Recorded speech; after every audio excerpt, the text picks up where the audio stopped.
Hey, my name is Miles Cochran. I'm a public information officer for Caltrans District 1, and here we are on 101 in Del Norte County, a little north of Klamath, at the site of the Hunter and Panther Creek bridges. I'm here with Clayton Malmberg, an area construction engineer.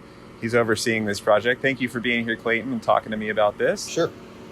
These bridges, we're replacing both of them. They did not meet current seismic and design standards.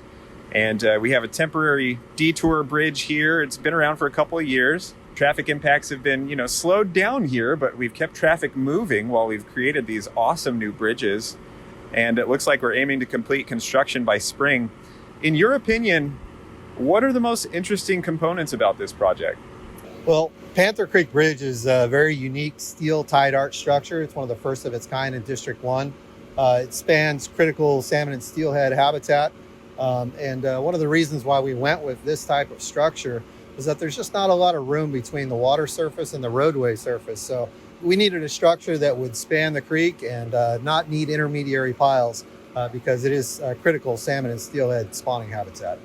There's another component of this. The old bridges did not meet seismic standards. Of course, we live up here on the North Coast. We have seismic challenges up here. What makes these new bridges more sturdy during seismic events? Sure. So both of these bridges are built to current design seismic standards. They use on this bridge, for example, on Panther Creek Bridge, spherical bearings are installed inside of the bridge abutments to allow the bridges to move along with the earthquake if in the event of an earthquake and absorb some of those seismic loads. The design of these bridges has come a long way since these original bridges were installed, I believe, in the 40s.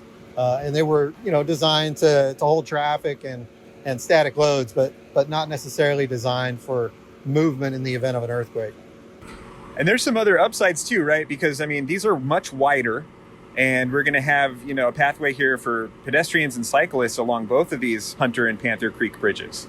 Yeah, absolutely. Both Hunter Creek Bridge and Panther Creek Bridge have pedestrian walkways on the western side that'll allow for public to use the bridge and feel safe while doing so and being isolated from moving traffic.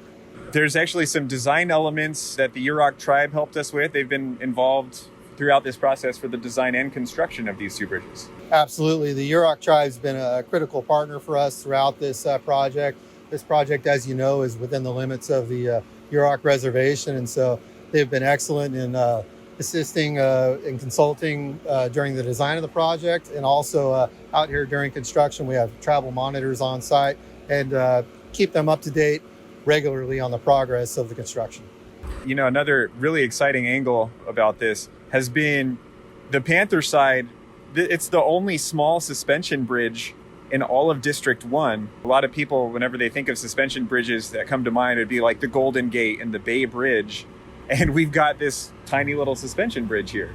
Yeah, absolutely. It's a very unique structure, and it allows us to have the clearance we need between the bridge surface and the water surface without using conventional methods such as box girder or steel or concrete girder construction that need a much greater depth to work adequately. And there's wildlife upsides too to these two things. We've got Panther Pond and then Hunter Creek. Please talk about the fish passage angle a little bit. Sure. So Hunter Creek is critical for salmon and steelhead to run through there and their migration up to spawning areas. And Panther Creek Pond is also been noted to be critical coho and Chinook salmon rearing habitat. And then the last thing, I know a lot of people that have cruised through here, they've seen these gigantic cranes. And you were just saying they're constructed on site.